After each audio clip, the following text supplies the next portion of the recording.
So my name is Maxine. I'm the co-founder and co-CEO of the fashion startup Zady, as was just mentioned. And we are an online shopping and lifestyle destination for the emerging conscious consumer. So we launched our company just 2 months ago. And just this week, we launched our first pop-up shop in the airport in New York. So excuse me that this isn't the most beautiful presentation. It's been a pretty hectic 2 months. So I'd like to start off first by telling you kind of why we launched Zady, and then I want to describe a little bit about what it is and sort of take the lessons that we've learned for the past 2 months of being live, but also the year of preparation before going live. It's kind of an interesting stage in the company in that everything is very, very new. So Zady began out of a need for my co-founder Soraya Darabi and I to feel connected to our things. That was kind of the root of it. We wanted to be connected to the things that we had around us.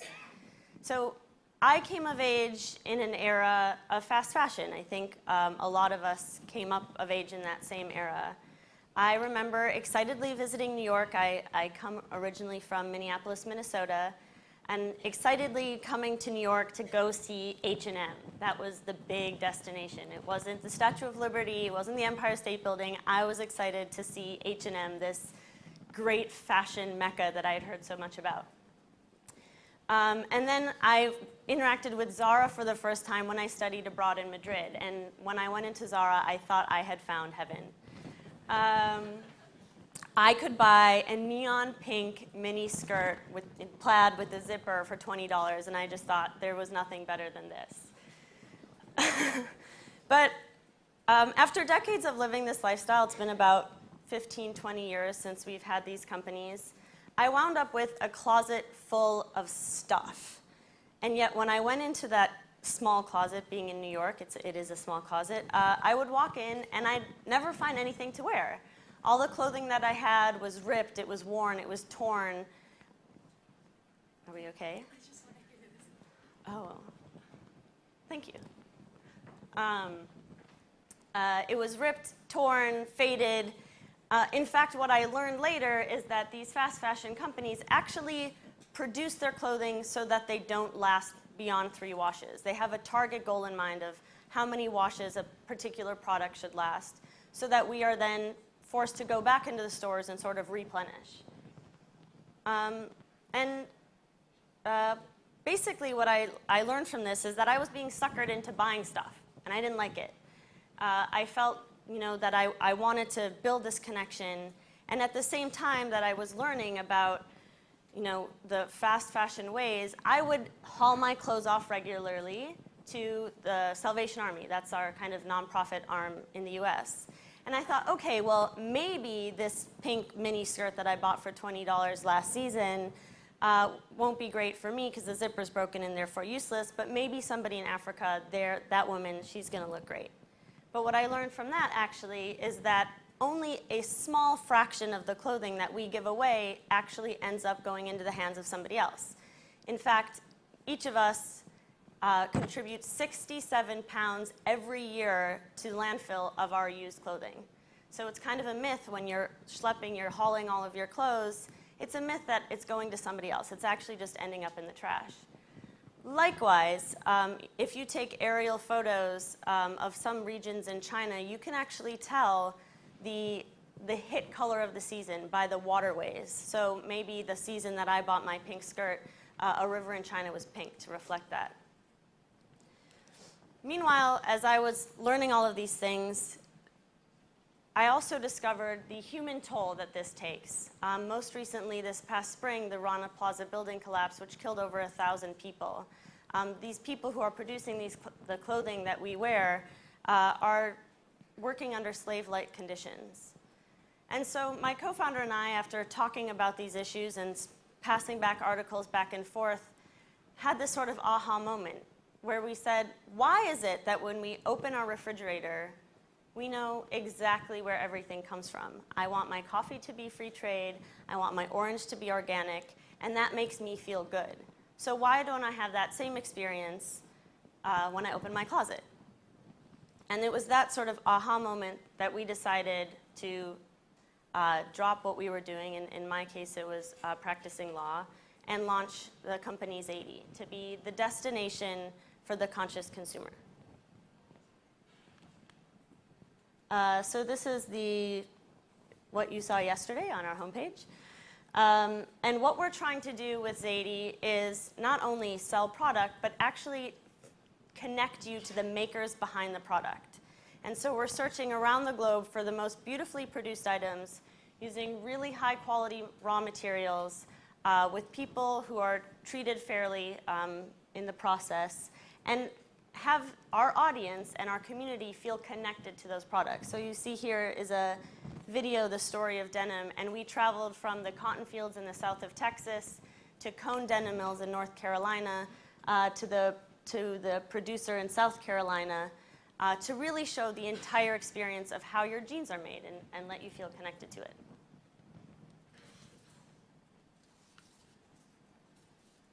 Okay. So it looks from first glance like a regular shopping page. That's the jacket I wore in this morning.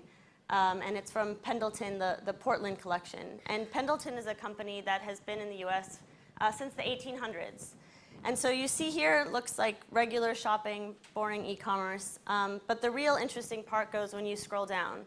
And that's where we have a real multimedia experience, a real sharing experience of exactly how this coat was made, and the story of Pendleton in Washington, and the product history that has come from the 1800s. And in the United States, when you're a company from the 1800s, that's really, really old.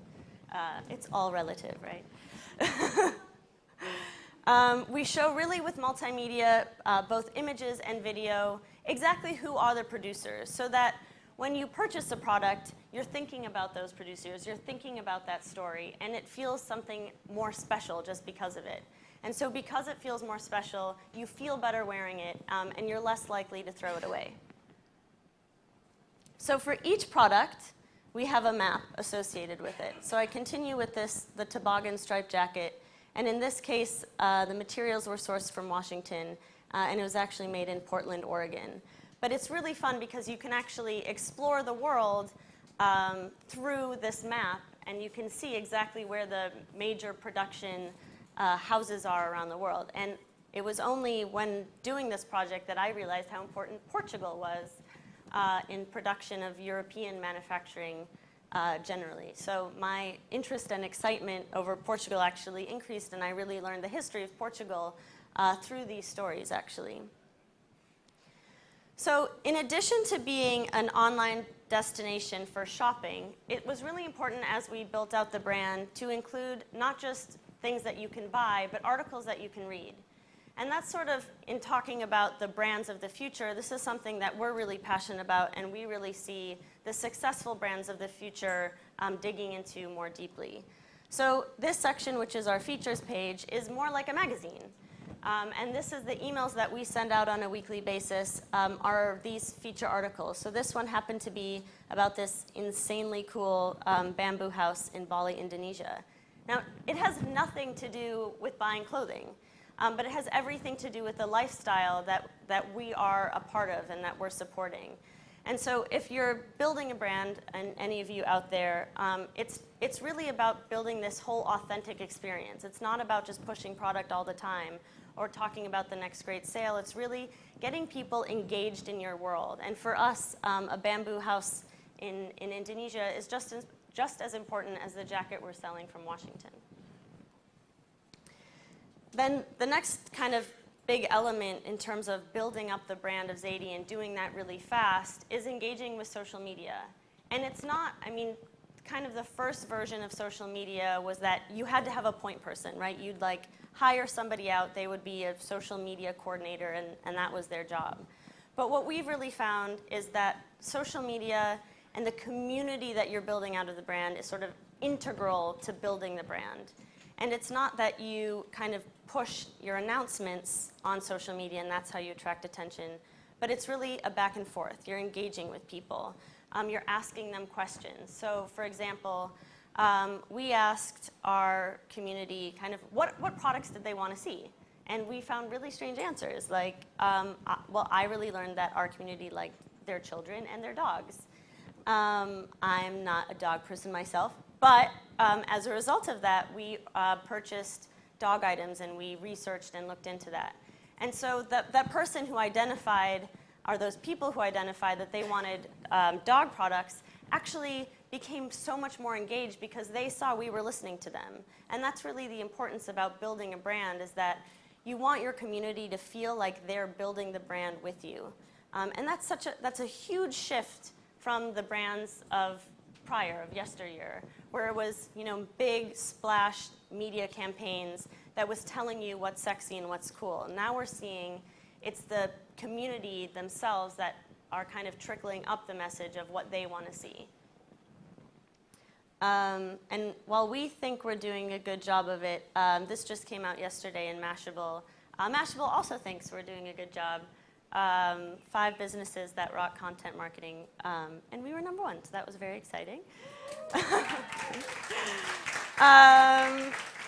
And so I just wanted to kind of leave with, we are a new company, and we've been learning so much along the way, but sort of the 5 kind of secrets to success, or the 5 things that we've picked up along the way.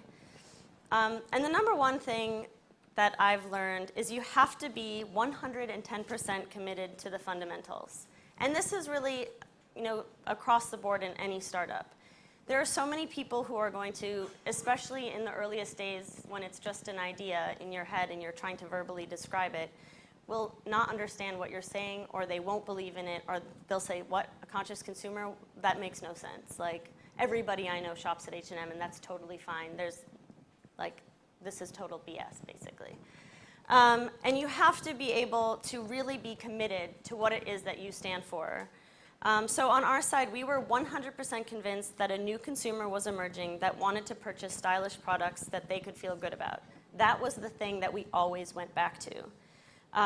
For Steve Jobs at Apple, his fundamental was that design was as important as technology, and he never wavered from that. And when you have that sort of core that you go back to, it's much easier to communicate with people because you can hear their detractions, but you can keep moving forward.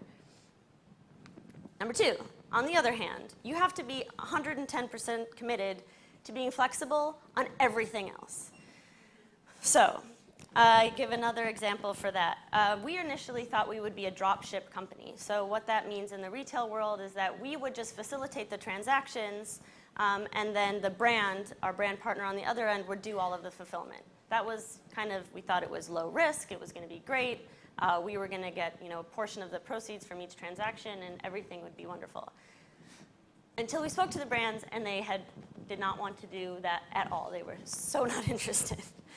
So we went back to the drawing board, and we had our fundamentals, which was we believed in this conscious consumer, and so we were able to be flexible about the other things. We took on the inventory, and it actually ended up being really good for us because we got to have the entire brand experience in-house. So when a product ships out from Zady, it's in a Zady branded box, and what we found is on Instagram and on Facebook, people are taking pictures of their packaging that they're getting from Zady, and they're really excited about it. So because we were able to be flexible about that, we could expand and build on our company.